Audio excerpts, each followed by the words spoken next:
सर्वज्ञशाला की इस online class में मैं अमित आप सभी भाइयों बहनों का स्वागत एवं अभिनंदन करता हूं। हम देख रहे थे जनवरी से जुलाई तक के सभी करंट अफेयर्स को और विस्तृत रूप में हमारी चर्चा चल रही है। आज हम इस क्लास में जो आपके अवार्ड अवार्ड चाहे वह नेशनल अवार्ड हो चाहे इंटरनेशनल अवार्ड हो उनको देखेंगे और थोड़ा थोड़ा करके 2-3 क्लास में इसको पूरा करेंगे, क्योंकि हमको 2-4 अवार्ड नहीं पढ़ना है, बिल्कुल समग्रता के साथ पढ़ना है, ताकि एग्ज़ाम में कोई भी एग्ज़ाम का बदलता पैटर्न जो है आपको गहन अध्ययन करने के लिए मजबूर करता है। आप अच्छे से पढ़ाई करिए, किसी भी सब्जेक्ट को पढ़िए तो डीपली पढ़िए, क्योंकि हर एग्ज़ाम का स्तर बहुत ही गहरा होता जा रहा है, तो उसी अनुरूप हमको पढ़ाई करना है। तो क्लास प्रारंभ करने से पहले जो लोग चैनल पे नए हों वो चैनल को सब्सक्राइब ज़रूर किया करिए। आप लोगों का सहयोग ही हमको प्रेरणा देता है। तो चलिए प्रारंभ करते हैं आज की क्लास को। तो आज हम देखेंगे राष्ट्रीय और अंतर्राष्ट्रीय जितने भी महत्वपूर्ण पुरस्कार हैं, अवार्ड हैं, उनकी चर्चा हम देखेंगे। तो सबसे पहले हम जो प्रारंभ करेंगे वह भारत देश का जो सर्वोच्च नागरिक पुरस्कार होता है, भारत देश का सर्वोच्च नागरिक पुरस्कार यानी हाईएस्ट सिविलियन अवार्ड, उसको देखेंगे। वह क्या है? वह भारत रत्न अवार्ड है। भारत रत्न अवार्ड यह भारत का हाईएस्ट सिविलियन अवार्ड है। इसके बाद आपके पद्म अवार्ड आ जाते हैं उसमें। तो भारत रत्न इस बार जो है 5 लोगों को दिया गया है, और इस बार जो है 5 लोगों को दिया गया है और 5 वर्ष के बाद दिया गया है। तो ध्यान रखिएगा, इसके पहले 2019 में दिया गया था और इस बार दिया गया है 2024 में। तो 5 वर्ष बाद भारत का सर्वोच्च नागरिक सम्मान भारत रत्न वर्ष 2024 में 5 विभूतियों को देने की घोषणा की गई, जिनमें शामिल है, आपको देखना है कौन कौन है।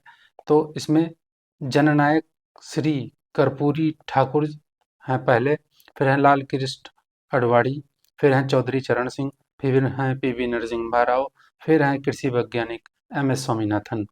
जननायक कर्पूरी ठाकुर, जिनको बिहार में जननायक कहा जाता है, ये जो है बिहार के 11वें मुख्यमंत्री रहे, 11वें, और 2 कार्यकाल तक इन्होंने जो है मुख्यमंत्री के रूप में भूमिका निभाई, और लेकिन इनका कार्यकाल 5 वर्ष का नहीं रहा। पहली बार ये 1970 में सीएम बने और 1-2 साल के लिए बीच में रहे ये, और इनकी मृत्यु जो है 1988 में हो गई।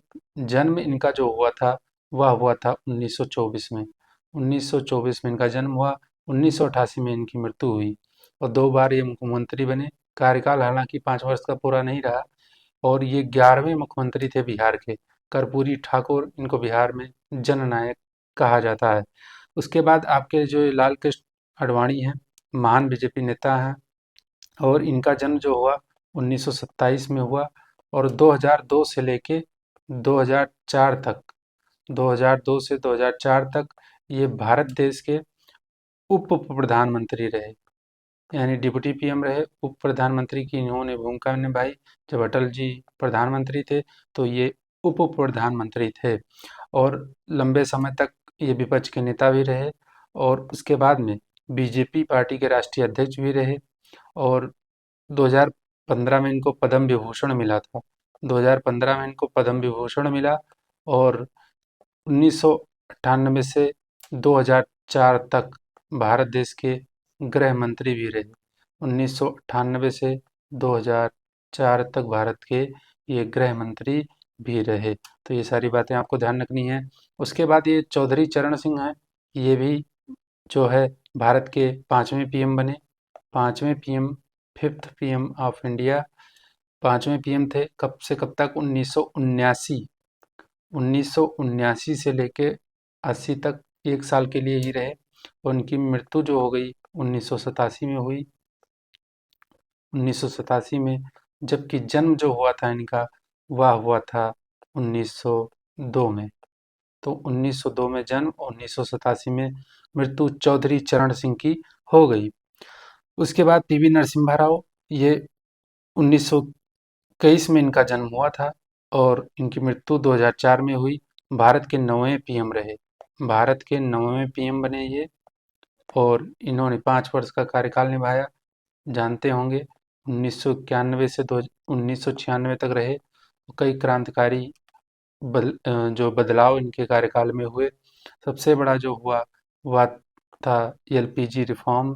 उसके बाद में आपका जानते हैं एक घटनाक्रम भी हुआ, जो बाबरी मस्जिद विध्वंस था, वह भी इनके कार्यकाल में हुआ। तो ये सारे महत्वपूर्ण घटनाक्रम इनके कार्यकाल में रहे। उसके बाद आप एम एस स्वामीनाथन, इनसे तो अच्छी तरीके से परिचित होंगे। एम एस स्वामीनाथन भारत के हरित क्रांति के जनक कहे जाते हैं। भारत के, ध्यान रखिएगा, इनका 1925 में जन्म और मृत्यु अभी इनकी हाल में हुई थी। पिछले वर्ष सितंबर में इनकी मृत्यु हो गई एम एस स्वामीनाथन की। इन्हीं की बेटी हैं सौम्या स्वामीनाथन। और 1972 में इनको पद्म भूषण मिला था। 1972 में पद्म भूषण मिला और इनका योगदान क्या रहा, ये महान वैज्ञानिक रहे। और 1966 में मैक्सिको की जो गेहूं की प्रजाति थी, वह देसी भारतीय गेहूं की प्रजाति, उनसे बीज को मिला के इन्होंने संकर बीज तैयार किया और यह हाई यील्डिंग क्रॉप थी, यानी ज़्यादा उत्पादकता वाली थी। तो इस तरीके से इनका योगदान है, इसीलिए इनको भारत में हरित क्रांति का जनक कहा जाता है। हरित क्रांति के जनक ये भारत में कहलाते हैं। तो ये सारी बातें आपको ध्यान रखनी है। उसके बाद में इससे पूर्व जो भारत रत्न था 2019 में दिया गया था, किसको दिया गया था? नानाजी देशमुख को।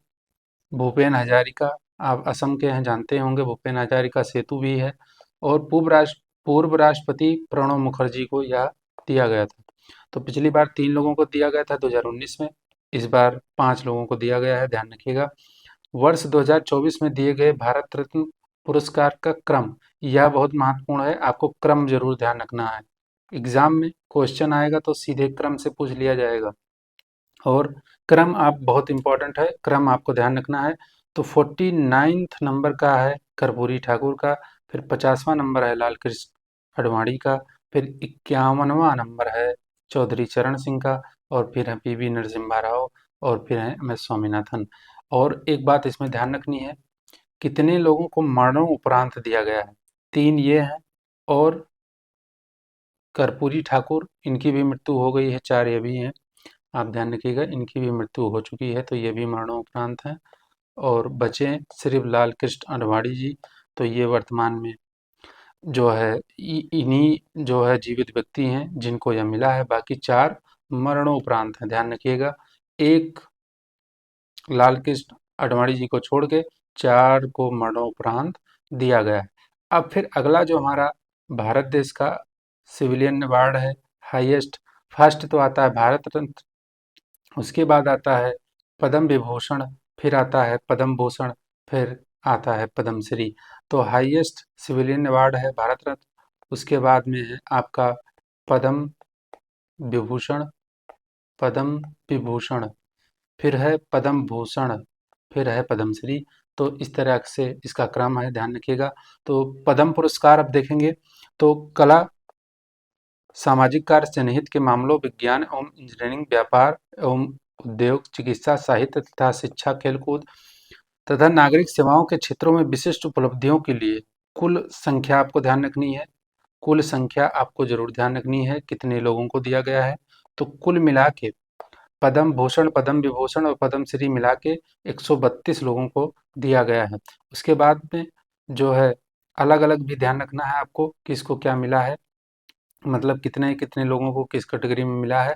तो इसमें आपके 5 पद्म विभूषण हैं, 17 पद्म भूषण हैं व 110 पद्मश्री हैं। तो ये भी आपको अच्छे से ध्यान रखना है। इनमें से 2 युगल पुरस्कार भी हैं। युगल पुरस्कार के तहत 2 लोगों को एक साथ दिए जाने के बावजूद इसे एक ही पुरस्कार माना जाता है। तो ध्यान रखिएगा, 2 युगल पुरस्कार दिए हैं, यानी 2 लोगों को साथ में मिला के दिया गया है। पुरस्कृतों में 30 महिलाएं, 8 विदेशी अप्रवासी भारतीय व भारतीय मूल श्रेणी के लोग शामिल हैं। 9 लोगों को मरणोपरांत इन पुरस्कारों से जो है सम्मानित किया गया है। तो पद्म विभूषण देखते हैं, देश के सर्वोच्च नागरिक मैंने बता दिया, भारत रत्न के बाद यह देश का दूसरा सर्वोच्च नागरिक सम्मान है। पद्म विभूषण से सम्मानित होने वाले 5 लोगों का विवरण इस प्रकार है, आप देख लीजिए। तो पहले नंबर पर हैं एम वेंकैया नायडू, आंध्र प्रदेश के। कोनिडेला चिरंजीवी, अभिनेता, आंध्र प्रदेश के। बैजंती माला, यह भी तमिलनाडु की हैं। और बिंदेश्वरी पाठक, जो कि सामाजिक कार्यकर्ता थे, ये बिहार से हैं। और पद्मा सुब्रमण्यम, ये भी तमिलनाडु से हैं। तो ये सब ध्यान रखना है। अब इसमें देखिए एम वेंकैया नायडू को आप देखिए, अच्छे से आप इनसे परिचित होंगे। ये क्या थे? उपराष्ट्रपति थे 2017 से लेके 22 तक। 2017 से 22 तक भारत के उप राष्ट्रपति रहे।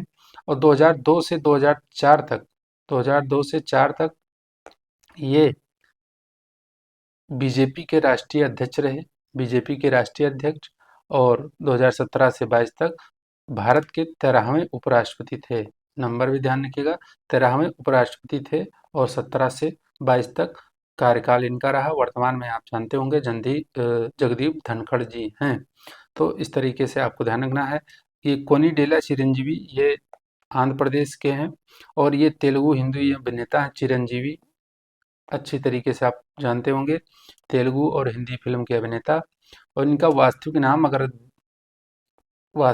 आप लोग नहीं जानते होंगे, इनका नाम है कोड़ी देव शिव शंकर वर प्रसाद, शिव शंकर वर प्रसाद। तो इनका पूरा नाम भी ध्यान रखिएगा, क्योंकि इनको यह अवार्ड मिला है, शिव शंकर वर प्रसाद।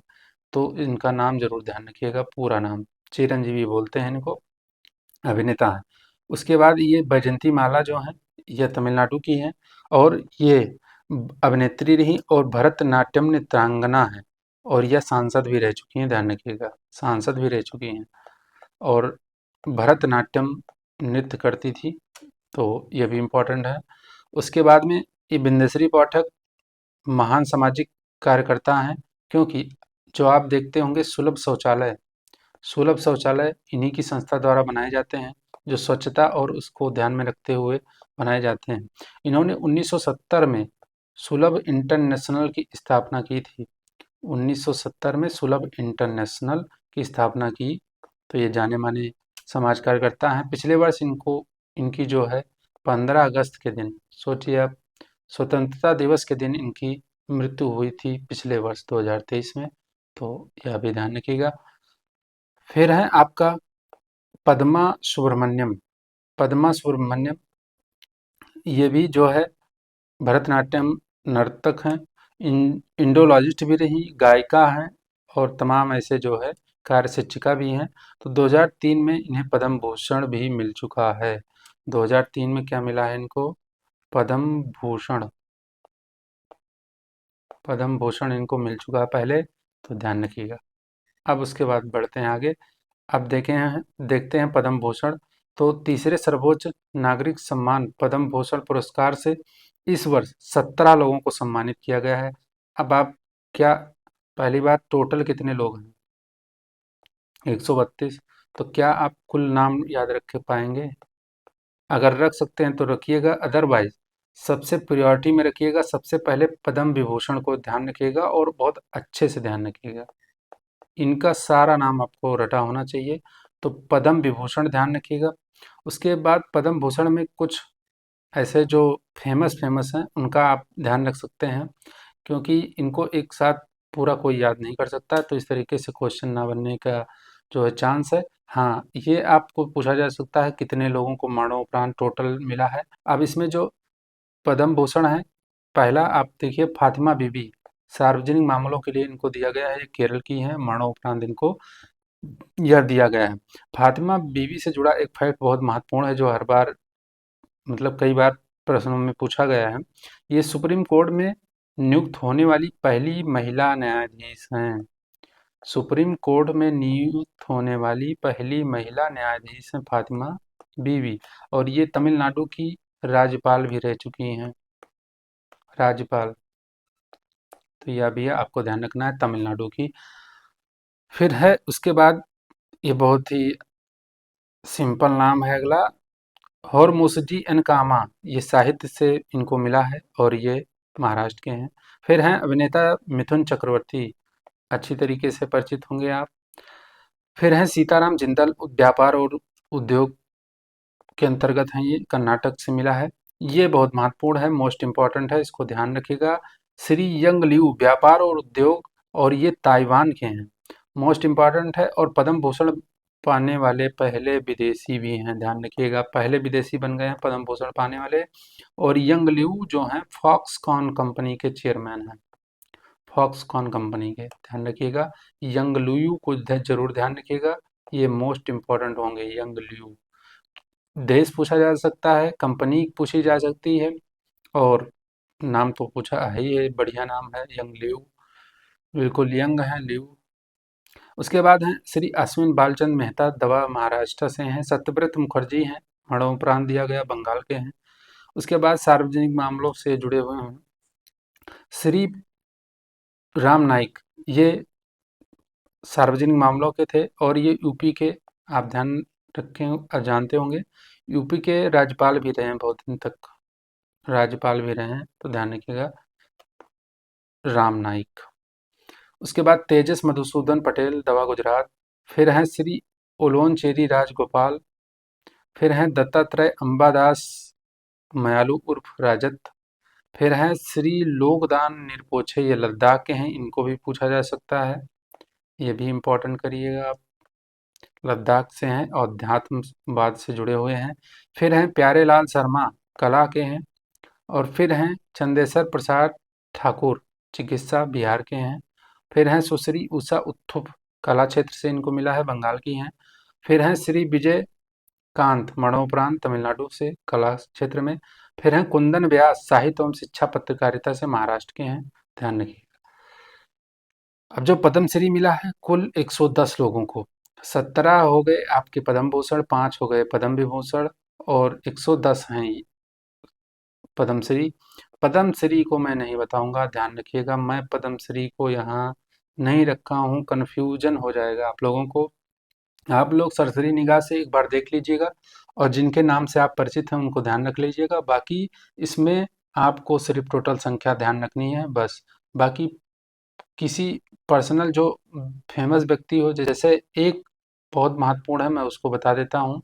जैसे इस बार एक महिला है, और वो महिला है, वो महिला विशेषता ये है कि वह पहली ऐसी महिला है जो हाथी महावत के रूप में है। हाथी महावत हैं, यानी हाथी महावत की भूमिका निभाती हैं वो, और हाथी महावत के रूप में पद्मश्री प्राप्त करने वाली पहली महिला हैं। और इनका नाम ध्यान रखना है आपको, सिर्फ पार्वती बरुआ, और ये कहाँ की हैं, ये असम की हैं, असम की, इनको ध्यान रखिएगा। बाकी आप लोग एक बार अपने से पद्मश्री पढ़ लीजिएगा, क्योंकि 110 लोगों को नाम यहाँ लेने का मतलब है कि सिर्फ कन्फ्यूजन क्रिएट होना, तो बस आप लोग पढ़िएगा, जो जिस नाम से आप परिचित हैं उनको ध्यान रख सकते हैं। अब है उत्तर प्रदेश गौरव सम्मान, यह ऋतु करिधर को मिला है। ऋतु करिधर चंद्रयान और मंगलयान मिशन में शामिल थी, नाम सुना होगा आपने, और मिशन डायरेक्टर भी रही हैं। और नवीन तिवारी हैं बिजनेसमैन। तो उत्तर प्रदेश गौरव सम्मान 2023-24 इन दोनों को मिला है, यह आपको ध्यान रखना है। फिर है freedom of the city of the London पुरस्कार, ये अजीत मिश्रा हैं, भारतीय मूल के वकील हैं, इनको यह अवार्ड मिला है। फिर है पेन प्रिंटर पुरस्कार, मोस्ट इम्पॉर्टेंट होता है, ध्यान रखिएगा।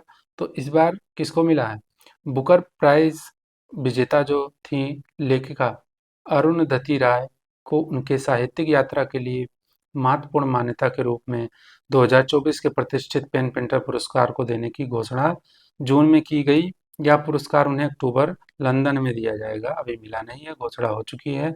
पेन प्रिंटर पुरस्कार की स्थापना 2009 में चैरिटी संस्था इंग्लिश पेन द्वारा नाटककार हैरोल्ड प्रिंटर की स्मृति में किया गया था, तो ध्यान रखना है आपको।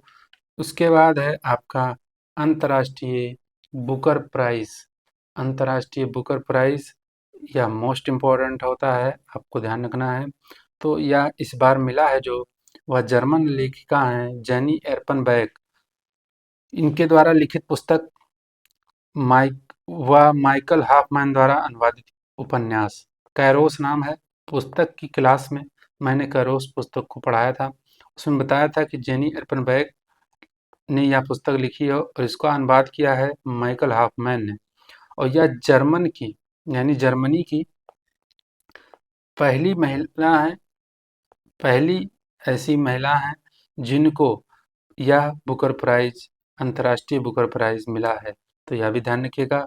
और 21 मई 2024 को दिए गए इस पुरस्कार के अंतर्गत 50,000 पाउंड यानी $64,000 की राशि लेखक व अनुवादक दोनों को समान रूप से विभाजित की गई है। कैरोस बर्लिन की दीवार गिराने की पृष्ठभूमिका पे आधारित उपन्यास है जो व्यक्तिगत और राष्ट्रीय परिवर्तनों की पड़ताल करता है।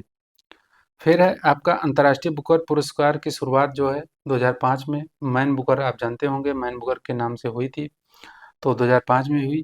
यह पुरस्कार अंग्रेजी में अनुवादित और यूनाइटेड किंगडम या आयरलैंड में प्रकाशित एक पुस्तक के लिए प्रतिवर्ष जो है प्रदान किया जाता है। तो यह आपको ध्यान रखना है। यह पुरस्कार 2023 का जो है बुल्गारिया की बुल्गारिया की जॉर्जी गोस्पेनिनोव के उनके उपन्यास टाइम शेल्टर के लिए अनुवादक एंजेला रोडल के साथ दिया गया था। तो 2023 का कौन मिला था किसको? जॉर्जी गोस्पेडिनोव। तो यह ध्यान रखिएगा। फिर है military gender advocate of the year award.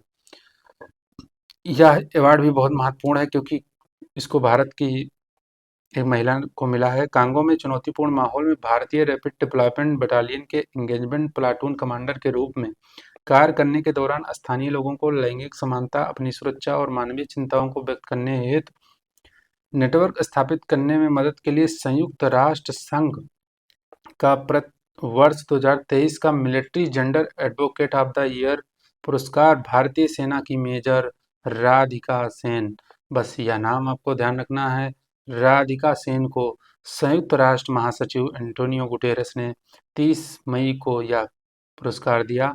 तो इसको बहुत ध्यान रखिएगा। और किस दिन दिया था? संयुक्त राष्ट्र शांति सैनिकों के लिए अंतर्राष्ट्रीय दिवस के अवसर पर यह पुरस्कार दिया गया था। एक पुरस्कार और है इसमें, वो भी बहुत महत्वपूर्ण है, इसको ध्यान रखिएगा। राधिका सेन की बात करें तो ये मूलतः हिमाचल की हैं। 8 वर्ष पूर्व सेना में शामिल हुई थी तथा मार्च 2023 से अप्रैल 2024 के दौरान कांगो में संयुक्त राष्ट्र मिशन में कार्यरत थीं। इस कार्यकाल के दौरान उनकी उपलब्धियों के लिए उन्हें यह प्रतिष्ठित पुरस्कार दिया गया है। इसी में एक पुरस्कार मिला है, बहुत महत्वपूर्ण है, वो भी ध्यान रखिएगा।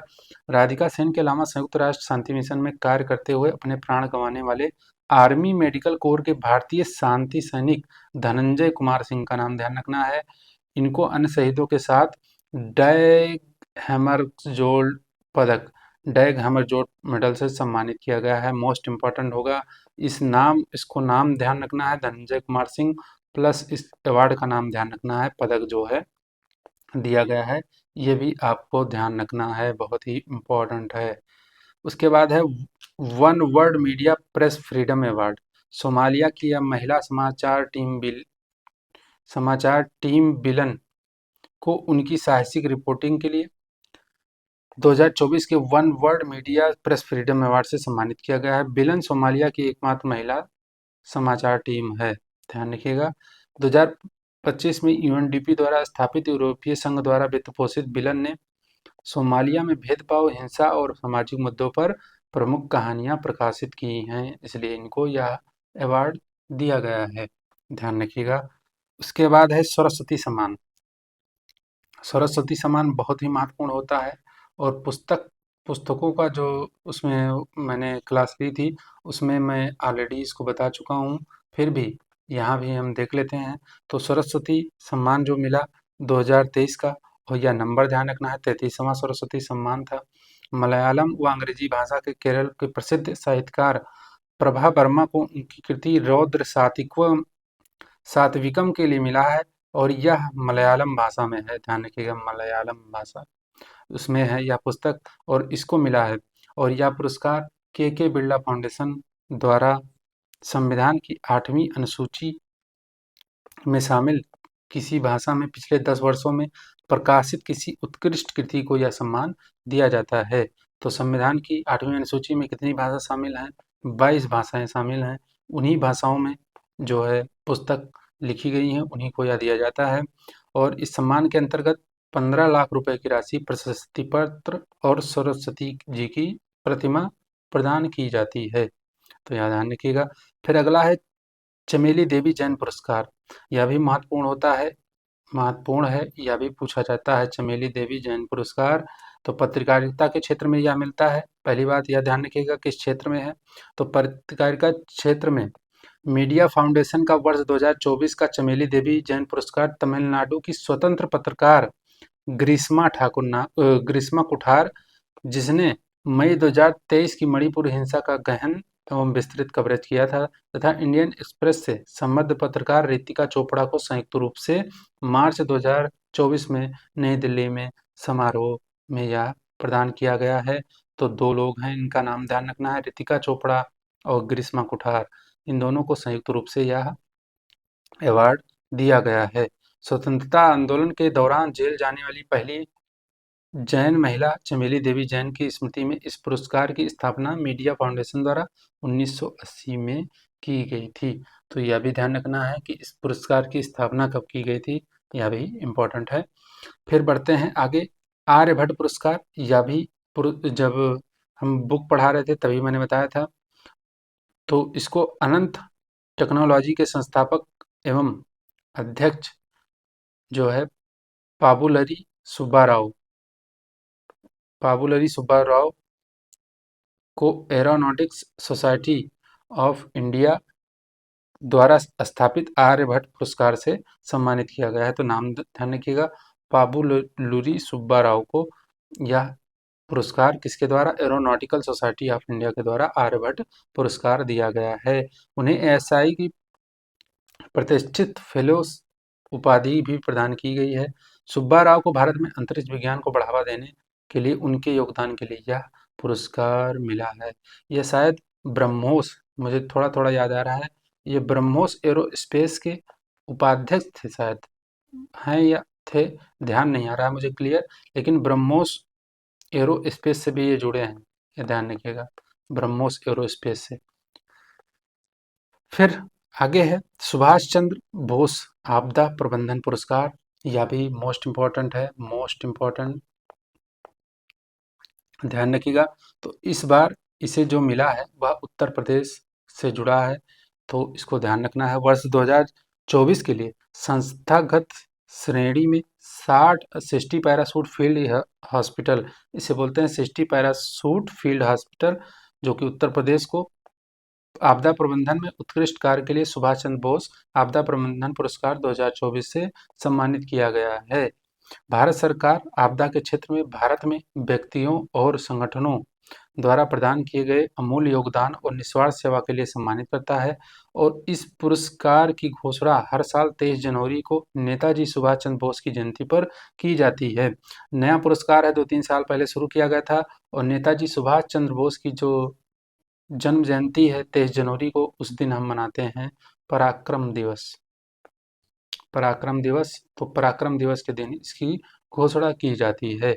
तो ध्यान रखिएगा, इस पुरस्कार के अंतर्गत अगर जैसे कोई व्यक्ति है तो उसको 5 लाख रुपए, और अगर कोई संस्था है तो उसको 51 लाख रुपए राशि के रूप में दिया जाता है।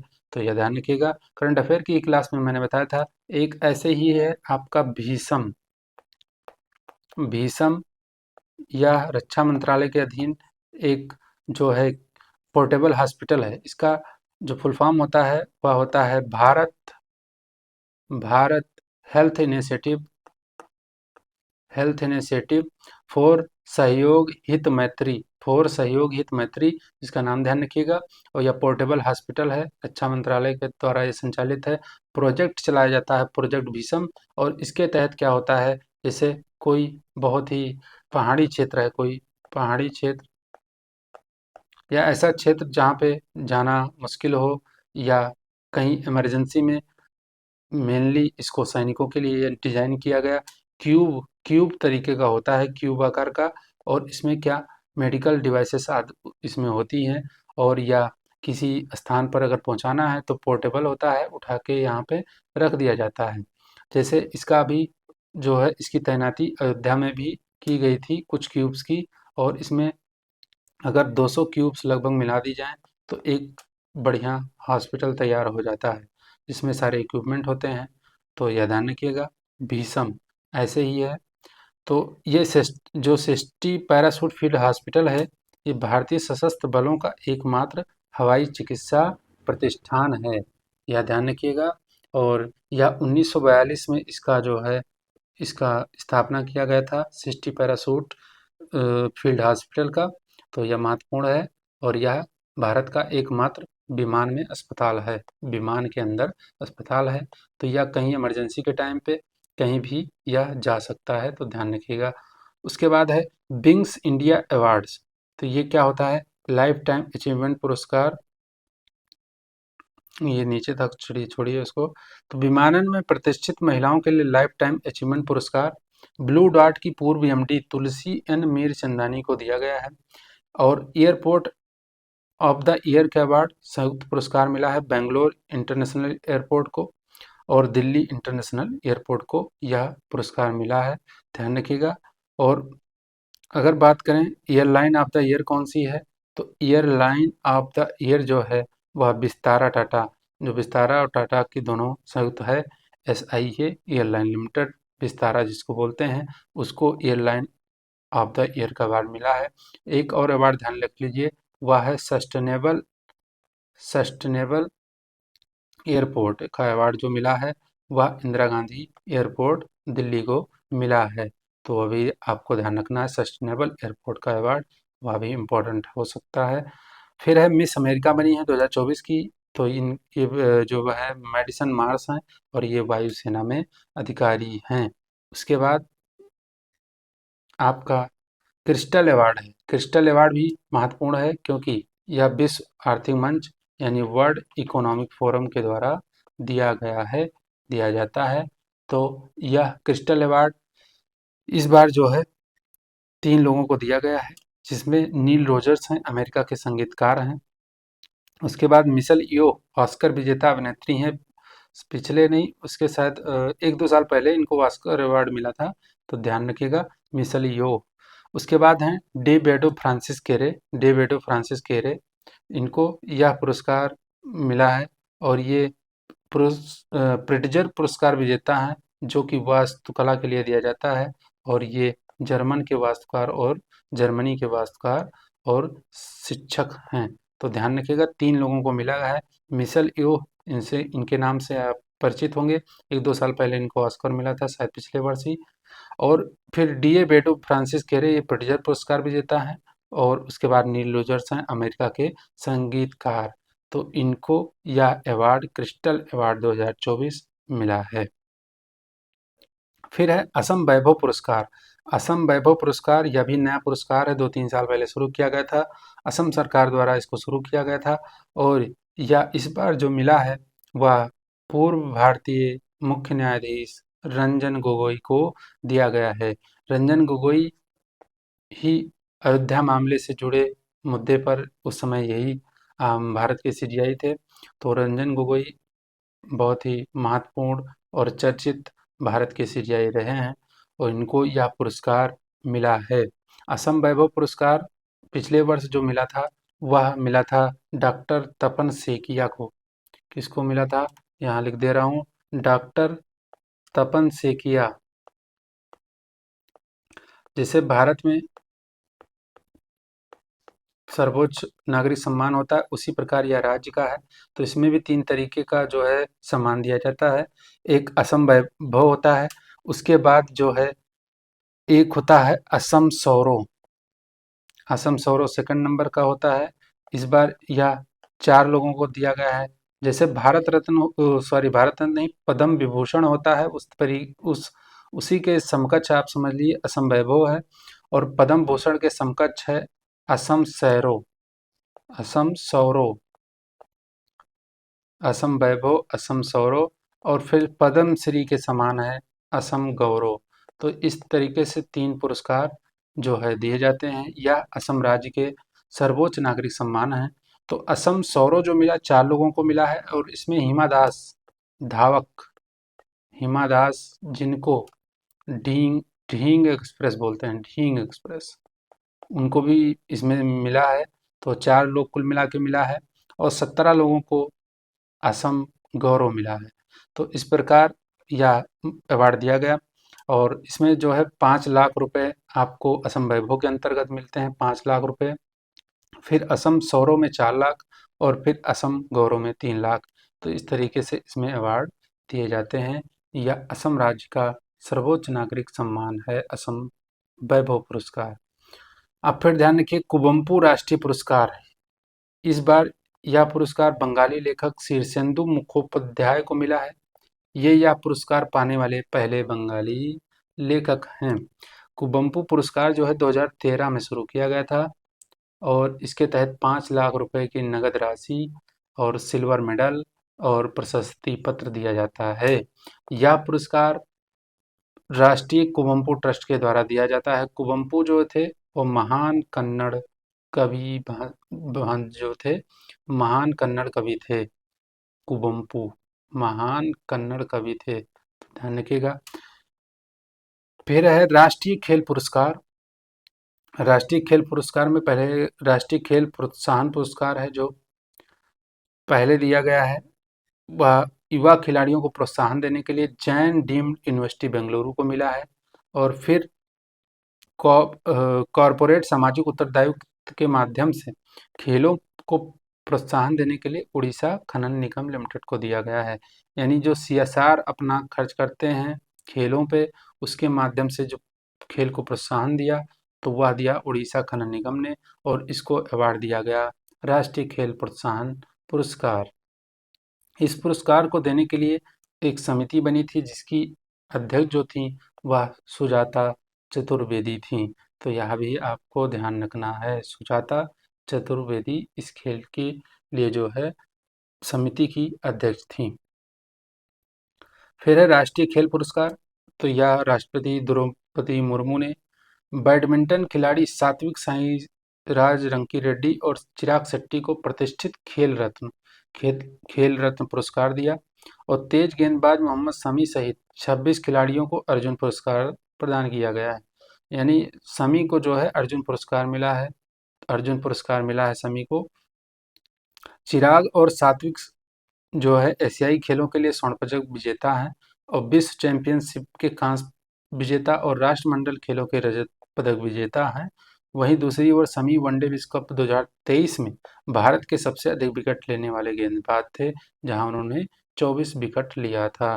तो यह राष्ट्रीय खेल भी आपको ध्यान रखना है। राष्ट्रीय खेल पुरस्कार 2023 के लिए अर्जुन पुरस्कार देख लीजिए आप कितने लोगों को मिला है। अर्जुन पुरस्कार भी है, आपको ध्यान रखना है। तो इसमें ओजस प्रवीण देवताले तीरंदाजी के लिए, अदिति गोपीचंद स्वामी तीरंदाजी, मुरली श्रीशंकर एथलेटिक्स, पारुल चौधरी एथलेटिक्स पैदल चाल के लिए प्रसिद्ध हैं, पैदल चाल पारुल चौधरी। उसके बाद हैं मोहम्मद हसमुद्दीन मुक्केबाजी, आर वैशाली, आर वैशाली शतरंज, आर वैशाली ये शायद प्रज्ञानंदा की बहन है, प्रज्ञानंदा, आर प्रज्ञानंदा जो महान इस समय चर्चित आपके शतरंज खिलाड़ी हैं, आर वैशाली उन्हीं की बहन आर वैशाली हैं। तो इनको भी मिला है शतरंज ये। मोहम्मद शमी क्रिकेटर, अनुज अग्रवाल घुड़सवारी और दिव्य कृति सिंह घुड़सवारी। ध्यान रखिएगा दिव्य कृति सिंह जो हैं यह पहली महिला हैं जिनको घुड़सवारी में यह पुरस्कार मिला है, अर्जुन पुरस्कार। तो यह ध्यान रखिएगा। फिर हैं दीक्षा Dagar golf, Krishna Bahadur Pathak hockey, Sushila Chanu hockey और पवन Kumar kabaddi, Ritu Negi kabaddi, Nasreen kho kho, Pinki lawn bowls, Aishwary Pratap Singh Tomar shooting के लिए, Esha Singh shooting, Harinder Pal Singh Sandhu squash, Ahika Mukherjee table tennis, Sunil Kumar कुश्ती, एंटीम कुश्ती, नाओराम रोसिबिना देवी वुशु, शीतल देवी पैरा तीरंदाजी, इलूरी अजय कुमार रेड्डी ब्लाइंड क्रिकेट और प्राची यादव पैरा कैनोइंग। तो ये सारे भी आपको ध्यान रखने हैं। उसके बाद आगे बढ़ते हैं। इसी में जो है उत्कृष्ट प्रशिक्षकों को यानी जो ट्रेनर होते हैं, कोच होते हैं, उनको जो अवार्ड मिला है तो वह भी ध्यान रखिएगा। तो इसमें 2 श्रेणियां हैं, एक नियमित है और एक आजीवन उपलब्धि के लिए है। तो नियमित में ललित कुमार आर बी रमेश, महावीर प्रसाद सैनी, शिवेंद्र सिंह, गणेश प्रभाकर, देवरुखकर। 5 लोगों को दिया गया है, बहुत महत्वपूर्ण नहीं है इनका नाम याद रखना, बस संख्या ध्यान रखिएगा 5 लोग। उसके बाद जो आजीवन उपलब्धि के लिए इसी श्रेणी में दिया गया है यानी ट्रेनर यानी कोच को, तो उसमें जसकीरत सिंह ग्रेवाल गोल्फ हैं, भास्करन ई कबड्डी, जयंत कुमार पुसीलाल टेबल टेनिस। तो इनको भी ध्यान रखिएगा, नाम इम्पोर्टेंट नहीं है, संख्या इम्पोर्टेंट है, इसमें ध्यान रखिएगा। फिर आजीवन उपलब्धि के लिए ध्यानचंद पुरस्कार मंजूषा कंवर बैडमिंटन, विनीत कुमार शर्मा हॉकी, कविता सेल्वराज कबड्डी। आजीवन उपलब्धि के लिए ध्यानचंद पुरस्कार इनको मिला है, यह महत्वपूर्ण है, ध्यान रखिएगा। मौलाना अब्दुल कलाम आज़ाद ट्रॉफी किसे दी गई है, तो यह समग्र रूप से गुरु नानक देव विश्वविद्यालय जो अमृतसर का है उसको मिला है, तो वह विजेता है। जबकि लवली प्रोफेशनल यूनिवर्सिटी प्रथम रनर अप यानी सेकंड स्थान पर, और कुरुक्षेत्र विश्वविद्यालय कुरुक्षेत्र यह द्वितीय रनर अप। तो आप ध्यान रखिएगा, देख लीजिए, ये सब पंजाब से जुड़े जो है आपकी यूनिवर्सिटी हैं, और इन्हीं को ये फर्स्ट सेकंड और थर्ड पे रहीं। कुल मिला के जो विजेता ट्रॉफी रही है वह आपको ध्यान रखना है, गुरु नानक देव विश्वविद्यालय अमृतसर, इसको ध्यान रखना है। खेल रत्न पुरस्कार विजेताओं को एक ट्रॉफी और एक प्रमाण पत्र के साथ 25 लाख रुपए की पुरस्कार राशि दी जाती है। 2020 में यह राशि 7.5 लाख रुपए थी, इससे बढ़ाकर 25 लाख किया गया था। उसके बाद अर्जुन पुरस्कार विजेताओं को 15 लाख रुपए मिलता है, पहले यह 5 लाख रुपए से बढ़ाकर 15 लाख कर दिया गया है, 2020 में बढ़ाया गया है इनका भी अमाउंट। फिर 10 लाख रुपए मिलते हैं किसको, ये कोचेस को मिलते हैं, ध्यानचंद पुरस्कार विजेताओं को 10 लाख रुपए मिलते हैं, जिसे 2020 में 5 लाख रुपए से बढ़ाकर 20 लाख कर दिया गया था। द्रोणाचार्य पुरस्कार कोचों को कड़ी मेहनत और योगदान को सम्मानित करने के लिए दिया जाता है। इस पुरस्कार को 2 श्रेणियों में बांटा गया है। नियमित श्रेणी में पुरस्कार विजेताओं को 10 लाख रुपए मिलते हैं, जबकि आजीवन श्रेणी में 15 लाख रुपए मिलते हैं। तो यह ध्यान रखिएगा, अमाउंट भी ध्यान रख सकते हैं। फिर है सर्वश्रेष्ठ पुलिस स्टेशन का पुरस्कार जो मिला है इस बार, यह 98वें डीजीपी आईजीपी कॉन्फ्रेंस 2024 में गृह मंत्रालय द्वारा दिया गया है। 17,000 कुल पुलिस स्टेशन थे, जिसमें चयन जो हुआ है उसमें आप फर्स्ट सेकंड थर्ड ये आपको ध्यान रखना है। तो प्रथम है राजेंद्र नगर थाना हैदराबाद का, जो कि तेलंगाना में है। द्वितीय है शेरधरी थाना श्रीनगर का, और तृतीय नंबर पर है आपका सेरामपुर थाना पश्चिम बंगाल का। तो ये 3 थाने आपको ध्यान रखने हैं, फर्स्ट सेकंड थर्ड इम्पोर्टेंट है। उसके बाद है डॉक्टर एम एस स्वामीनाथन पुरस्कार, आपको ध्यान रखना है। इस बार के जो विजेता हैं वह चौधरी चरण सिंह कृषि विश्वविद्यालय के जो कुलपति हैं प्रोफेसर बी आर कंबोज को चुना गया है। और यह पुरस्कार 2004 में, जानते होंगे एम एस स्वामीनाथन के बारे में बता चुका हूँ, उन्हीं के नाम पे यह पुरस्कार प्रारंभ किया गया था, और इसे जो है the trust for advancement of agriculture science द्वारा दिया जाता है। तो यह भी आपको ध्यान रखना है। फिर स्वामित्व योजना को पब्लिक पॉलिसी डायलॉग्स कॉन्क्लेव में प्रथम पुरस्कार मिला है। इस डायलॉग्स का द्वितीय संस्करण आयोजित हुआ था, और इसी में इसको प्रथम पुरस्कार मिला है। स्वामित्व योजना जो कि ग्रामीण क्षेत्र के जो लैंड रिकॉर्ड्स रखते हैं उसके मैपिंग किया जाता है, ड्रोन मैपिंग, उसी से संबंधित है स्वामित्व योजना। पढ़े होंगे आप, नहीं पढ़े हैं तो हमारी योजनाओं की जो क्लासेस हुई हैं उनको पढ़िए, समग्र योजनाएं उसमें चर्चा उसमें की गई हैं।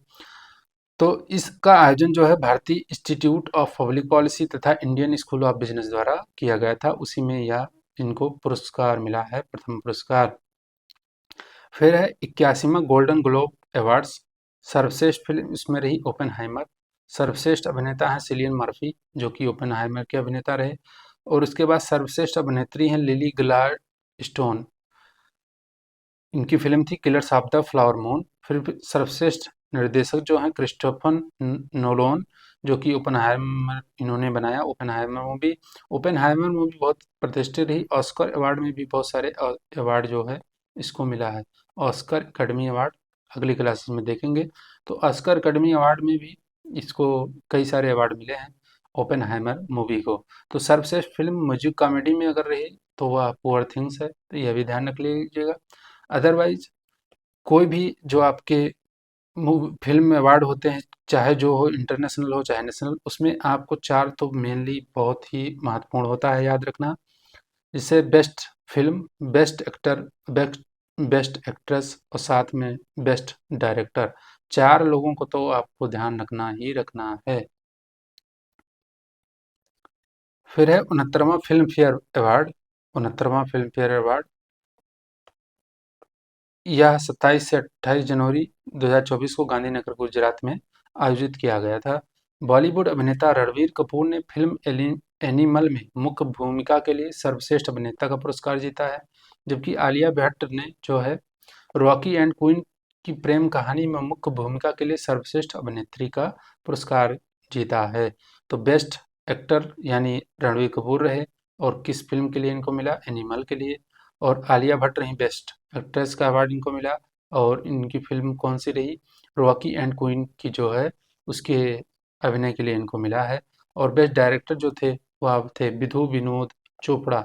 इनको 12वीं फिल्म यानी 12th फेल जो मूवी आई थी उसके लिए मिला है। सर्वश्रेष्ठ निर्देशक का पुरस्कार मिला है इनको, ध्यान रखिएगा। इसके साथ 12वीं फिल्म ने सर्वश्रेष्ठ स्क्रिप्ट और सर्वश्रेष्ठ फिल्म का लोकप्रिय का जो है अपने नाम किया है, तो यह भी आप ध्यान रख सकते हैं। आगे बढ़ते हैं अपने नेक्स्ट पॉइंट पे। कांस फिल्म महोत्सव ऐसे ही होता है, फ्रांस में हर बार आयोजित होता है कांस फिल्म महोत्सव। इस बार 14 से 25 मई 2024 के बीच आयोजित किया गया। और महोत्सव के प्रमुख पुरस्कार हैं, सबसे महत्वपूर्ण जो पुरस्कार होता है पाम डिओर पुरस्कार, या एनोरा फिल्म को मिला है, और जिसके निर्देशक हैं सीन बेकर। मोस्ट इंपॉर्टेंट है, इसको ध्यान रखिएगा, एनोरा मूवी आपको ध्यान रखना है। फिर ग्रांड प्रिक्स जो सेकंड सबसे हाईएस्ट अवार्ड होता है, Payal Kapadia film all we imagine as light. Payal Kapadia भारतीय हैं तो इसलिए मोस्ट इंपॉर्टेंट है, इसको भी ध्यान रखिएगा। फिर है सर्वश्रेष्ठ अभिनेता का अवार्ड जो मिला जेस प्लेमोन्स को, इनकी फिल्म थी गाइड्स ऑफ काइंडनेस, तो यह भी ध्यान रखिएगा। सर्वश्रेष्ठ अभिनेत्री थी जो अल्डाना एड्रियाना पाज, कार्ला सोफिया, सेलेना गोमेज। इनको फिल्म एमेलिया पेरेज के लिए यह मिला है। सर्वश्रेष्ठ निर्देशक रहे मेगुएल गोम्स। जूरी का पुरस्कार मिला है एमिलिया पेरेज को। और सर्वश्रेष्ठ जो पटकथा थी वह थी कौटोली फॉर गीत द सेंटेंस मूवी। इस बार का कांस महोत्सव भारतीय दृष्टिकोण से महत्वपूर्ण है, क्योंकि भारत के 2 फिल्म निर्माता, एक अभिनेत्री, एक सिनेमेटोग्राफर इस प्रतिष्ठित फिल्मोत्सव में पुरस्कार जीतने में सफल रहे हैं। पॉम डी ओर पुरस्कार कांस फिल्म महोत्सव का सर्वोच्च पुरस्कार होता है। इस बार 30 वर्षों में पहली बार एक भारतीय फिल्म पायल कपड़िया की all we imagine as light, जो 2 नर्सों के जीवन पर केंद्रित है, को महोत्सव में सर्वोच्च पुरस्कार पाम डी ओर के लिए नामांकन मिला था। जीता नहीं है, ध्यान रखिएगा, जीता नहीं है। इस फिल्म के लिए पायल कपड़िया को ग्रांड प्रिक्स पुरस्कार मिला है पाम डिओर ने, जो पाम डिओर के बाद इस महोत्सव का दूसरा सर्वोच्च पुरस्कार है, से सम्मानित किया गया। फिल्म तथा टेलीविजन इंस्टीट्यूट ऑफ इंडिया की पूर्व छात्रा हैं ये पायल कपड़िया। यह पुरस्कार जीतने वाली पहली भारतीय हैं, तो यह भी ध्यान रखिएगा। यह मौका 30 वर्षों के बाद आया जब भारत की कोई फिल्म पाम डिओर पुरस्कार के लिए प्रतिस्पर्धा में रही। 30 वर्ष पूर्व साजी करुण की स्वाहम ने इस सर्वोच्च सम्मान के लिए प्रतिस्पर्धा की थी, हालांकि जीत नहीं पाए थे। Film and television institute of India के छात्र चिदानंद एस नाइक ने कन्नड़ लोक कथा पर आधारित 15 मिनट की लघु film sunflowers are the first ones to know के लिए ला सिनफ सेक्शन में पहला पुरस्कार जीता है। इनका भी नाम ध्यान रख सकते हैं। बुल्गारियन निर्देशक कॉन्स्टेंटिन बोजानोव की फिल्म शैमलेस में मुख्य भूमिका के लिए अनुसुईया सेन गुप्ता को अनसर्टेन रिगार्ड कैटेगरी में सर्वश्रेष्ठ अभिनेत्री का पुरस्कार प्राप्त हुआ। तो इस तरीके से 3 लोग हो गए, 3 भारतीय। भारतीय सिनेमा में अपने उत्कृष्ट कार्य के लिए प्रसिद्ध सिनेमेटोग्राफर संतोष सिवन अपने करियर और कार्य की असाधारण गुणवत्ता के लिए इस वर्ष कांस फिल्म महोत्सव में प्रतिष्ठित पेरे इंजनीक्स ट्रिब्यूट पुरस्कार इनको मिला है। तो ये 4 लोग हो गए। इस तरीके से 4 भारतीय थे जो किसी न किसी श्रेणी में उनको पुरस्कार मिला है, और यह पुरस्कार पाने वाले जो हैं ये पहले एशियाई व्यक्ति बन गए हैं, संतोष सिवन, इनको भी ध्यान रखना है। फिर है तेंजिंग नोर्गे पुरस्कार। तेंजिंग नोर्गे पुरस्कार यह बहुत महत्वपूर्ण है। तेंजिंग नोर्गे पुरस्कार तो लैंड एडवेंचर है, यानी भूमि पर जो है साहस के लिए सविता कंसवाल को यह मिला है। सविता कंसवाल ये जो है 16 दिनों के भीतर ये माउंट एवरेस्ट तथा माउंट मकालू दोनों की चढ़ाई इन्होंने 16 दिनों में की थी। तो ये लैंड एडवेंचर के लिए मिला है। उसके बाद में एयर एडवेंचर के लिए मिला है अंशु कुमार तिवारी को। अंशु कुमार तिवारी ये स्काई डाइविंग करते हैं और ये लगातार 2214 घंटे लगभग स्काई डाइविंग इन्होंने की है। फिर वाटर एडवेंचर के लिए वाटर एडवेंचर के लिए मिला तुलसी चैतन मोथुपुरी को। और इन्होंने कौन कौन सा इंग्लिश चैनल, पाक जल संधि जो भारत और श्रीलंका के मध्य है, जिब्राल्टर जल संधि और कैटिलिना चैनल ये तैर कर पार कर चुके हैं। यानी इंग्लिश चैनल, पाक जल संधि, जिब्राल्टर जल संधि और कैटिलिना चैनल इन सबको ये तैर कर पार कर चुके हैं। तो ध्यान रखिएगा, इम्पोर्टेंट है। राष्ट्रीय खेल के लिए जो पुरस्कार के लिए जो देने के लिए समिति बनी थी, उसमें आपकी एक समिति आपको ध्यान रखनी है।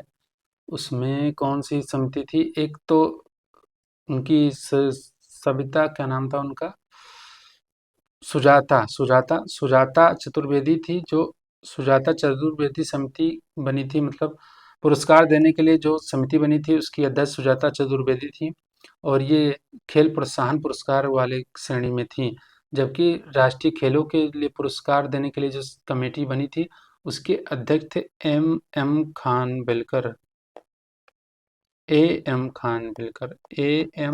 खान बिलकर इस समिति के अध्यक्ष थे। कौन सी? राष्ट्रीय खेल पुरस्कार देने के लिए जो समिति बनी थी उसके थे। और जबकि सुजाता जो चतुर्वेदी थी वो राष्ट्रीय खेल प्रोत्साहन, जिसमें उड़ीसा खनन निगम लिमिटेड को मिला है, वो उसके श्रेणी में इनको यह पुरस्कार है। तो ध्यान रखिएगा, दोनों समिति के अध्यक्ष, इनको भी ध्यान रखिएगा। तो तेंजिंग नोरगे साहसिक पुरस्कार हो गया। और तेंजिंग नोरगे भारत के थे जो कि पहली बार जब माउंट एवरेस्ट पर चढ़ाई की गई एडमंड हिलेरी के द्वारा, न्यूजीलैंड के एडमंड हिलेरी, तो इनके साथ ये दो लोग पहली बार चढ़े थे माउंट एवरेस्ट पर, एडमंड हिलेरी और तेंजिंग नोरगे। तो इन्हीं के नाम पर यह पुरस्कार दिया जाता है। तो ध्यान रखिएगा। अब इसी में जो है life time achievement in land adventure, इस श्रेणी में जो है एक पुरस्कार मिला है। उनका नाम है लैंड एडवेंचर, उनका नाम है प्रवीण सिंह। प्रवीण सिंह, तो प्रवीण सिंह को लाइफ टाइम अचीवमेंट के लिए इनको यह पुरस्कार मिला है, ध्यान रखिएगा। फिर है संसद रत्न पुरस्कार। संसद रत्न पुरस्कार 2010 में प्रारंभ किया गया था डॉक्टर एपीजे अब्दुल कलाम जी के द्वारा और इसको चेन्नई में स्थित प्राइम पॉइंट फाउंडेशन तथा ई मैगजीन प्रेजेंस के द्वारा दिया जाता है। प्राइम प्राइम पॉइंट फाउंडेशन तथा प्रेजेंस नामक मैगजीन के द्वारा दिया जाता है। तो इस बार यह 5 लोगों को मिला है। इस बार संसद रत्न पुरस्कार 5 लोगों को, जिसमें पहला नाम है सुधीर गुप्ता जो कि भाजपा के नेता रहे हैं। उसके बाद हैं एकनाथ शिंदे शिवसेना। उसके बाद हैं सुकांत मजूमदार, ये भी भाजपा के हैं, इनको मिला। फिर उसके बाद हैं कुलदीप राय शर्मा, ये कांग्रेस के नेता हैं और अंडमान निकोबार में हैं। और उसके बाद हैं डॉक्टर अमोल राम सिंह कोल्हे, ये राष्ट्रीय कांग्रेस पार्टी के नेता हैं। फिर ये जो संसद रत्न पुरस्कार होता है यह प्रतिवर्ष दिया जाता है, यानी हर साल दिया जाता है। और उसके बाद एक इसमें अवार्ड होता है संसद महारत्न, यह 5 वर्ष में एक बार दिया जाता है, 5 वर्ष में एक बार दिया जाता है। तो संसद महारत्न 4 लोगों को मिला है, 5 वर्ष पर यह दिया जाता है। तो इस बार 4 लोगों को मिला है, इनका नाम ध्यान रखना है आपको। तो पहले नंबर पे हैं अधीर रंजन चौधरी, जो 2024 लोकसभा इलेक्शन के पहले जो ये विपक्ष के नेता रहे, विपक्ष के नेता थे अधीर रंजन चौधरी, वर्तमान में राहुल गांधी बन गए हैं। तो ध्यान रखिएगा। इनके Premachandran, revolutionary socialist party Kerala के हैं, इनको मिला है संसद महारत्न का अवार्ड। उसके बाद हैं विद्युत वरण महतो, ये भाजपा के हैं। फिर डॉक्टर हिना विजय कुमार गावित, इनको भी यह पुरस्कार मिला है। तो इसके अलावा 3 समितियाँ हैं, उनको अवार्ड मिला है, संसदीय समितियाँ, उनको भी आप ध्यान रख सकते हैं। तो उसमें कौन-कौन सी हैं? एक वित्त समिति है, एक कृषि समिति है और एक परिवहन एवं पर्यटन समिति है। तो 3 समितियाँ हैं, 4 संसद महारत्न हैं, आप फिर से देख लीजिए। सा 4 संसद महारत्न, यह 5 वर्ष में 1 बार दिया जाता है। फिर 5 हैं आपके रत्न, संसद रत्न अवार्ड 5 लोगों को मिला है या प्रतिवर्ष दिया जाता है। तो इस तरीके से आज की क्लास में मैंने कुछ जो है महत्वपूर्ण अवार्ड को देखा है। 1-2 क्लास में संपूर्ण अवार्ड को देखेंगे, इसमें आपका कुछ भी अवशेष नहीं छोड़ा जाएगा। मेरा प्रयास है कि करंट अफेयर पे ऐसी चर्चा हो कि जिसमें कुछ भी छूटे नहीं और आप कोई भी एग्ज़ाम देने जाएँ तो वह आपके लिए लाभदायक हो। तो आज की क्लास कैसी लगी? आप लोग कमेंट बॉक्स में ज़रूर बताइए, अपनी प्रतिक्रिया ज़रूर दिया करिए। साथ में अगर क्लास पसंद आ रही हो तो अपने दोस्तों और सहपाठियों के संग इसको शेयर भी किया करिए। क्लास हमारी जो क्लास है उसको देखने वाले तो बहुत होते हैं, देखते हैं और देख के सब्सक्राइब करने में उनको हेजिटेशन होता है। तो आप लोगों का समर्थन रहेगा तो क्लास कंटिन्यू चलती रहेगी और आप क्लास को देखने के बाद उसको लाइक करें, कमेंट में प्रतिक्रिया दें, आपकी जो भी हो पॉजिटिव नेगेटिव प्रतिक्रिया कमेंट में ज़रूर दें। उसके बाद में आप चैनल को सब्सक्राइब करना ना भूलें। तो इस तरीके से आज की हमारी क्लास समाप्त होती है यहीं पे। अब मिलेंगे नेक्स्ट क्लास में, तब तक के लिए सभी भाइयों बहनों को राधे राधे, जय श्री कृष्ण।